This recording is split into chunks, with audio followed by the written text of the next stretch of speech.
سلام به دوستان عزیز، حالتون چطوره؟ خوش اومدید به کانال ماینوی. امروز با قسمت دوم از سری 0 تا 100 ماینکرافت همراهتونیم. خب بچه دفعه قبل کجا بودیم؟ وارد ماینکرافت شده بودیم. امروز اومدیم تنظیمات رو بهتون بگیم.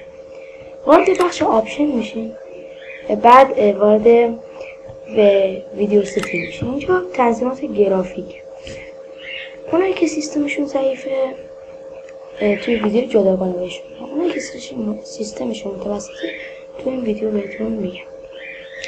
گرافیک یا همون گرافیک یعنی چی؟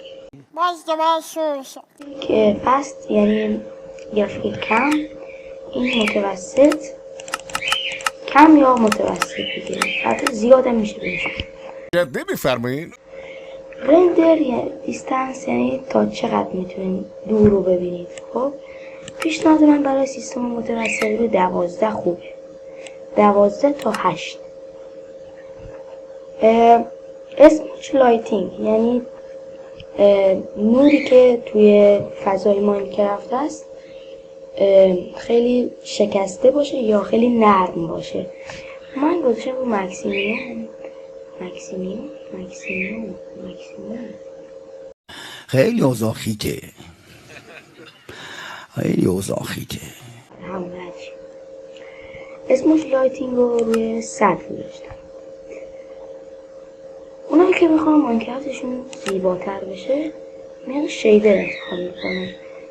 شیدر دانلود میکنین، میرین توی فولدر شیدر. حالا اونم توی ویدیو جداگانه. فعلا همین رو بدونیم بس دیگه. عقب روی لنگویج، اگر انگلیسیتون خوب نیست روی فارسی میزنید، مثل من که زیاد انگلیسی خوب نیست، روی فارسی یا همون ایران، کشور ایران دان میزنید و صبر میکنید. اینجا دو بخش داری، یک نفره که اینجا میتونید دنیای جدید بسازین و چند نفره که اونا رو باید توی ویدیو دیگه. وارد بخش یک نفره میشین و روی ایجاد دنیای جدید میزنید. اینجا نام دنیا رو باید مشخص کنیم که انگلیسی باشه بهتره. مثلا من اسم چنل میدم حالت بازی. ما توی ماینکرافت 3 تا حالت داریم. خب حالت بقا، هاردکور، خلاق. حالا این هم انگلیسیش چیزیه کریتیو، سروایول و هاردکور که همون خودش میشه. خلاق چجوریه؟ شما نه کسی تهدیدتون میکنه، نه همه چی منابع بی نهایت، هر کار خواستین میتونید بکنید. میتونید پرواز کنید، توی 1 ثانیه میتونید یک بلاک رو بکنید که بیشتر واسه ساخت خونه، بناهای تاریخی. خیلی اوضاع خیته.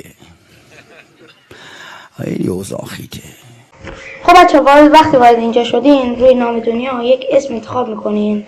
مثلا من ماینوی. حالت بازی خلاق رو همه رو بهتون توضیح دادم. این پایین روی ایجاد دنیای جدید میزنید و وایسین تا ماینکرافتتون بالا بیاد و دنیاتون ساخته بشه. زیاد طول نمیکشه، 20 ثانیه 10 ثانیه. خب بچه و اینم از ماینکرافت. چون من شیدر زدم همه یکم هنگ میکنه و زیباتر شد، بذاریم شیدر رو غیر فعال کنیم. آف میزنیم غیر فعال میشه.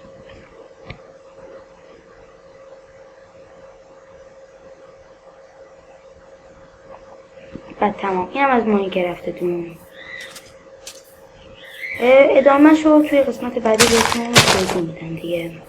فقط بگم که چجوری راه میرین. W میره جلو، A میره سمت چپ، B میره سمت راست، S هم دنده عقب عقب میره. و باید یکم بازی کنید تا بدونین بازی چطوریه و ادامهش توی قسمت بعد میگم دیگه. فعلا خدا نگهدار.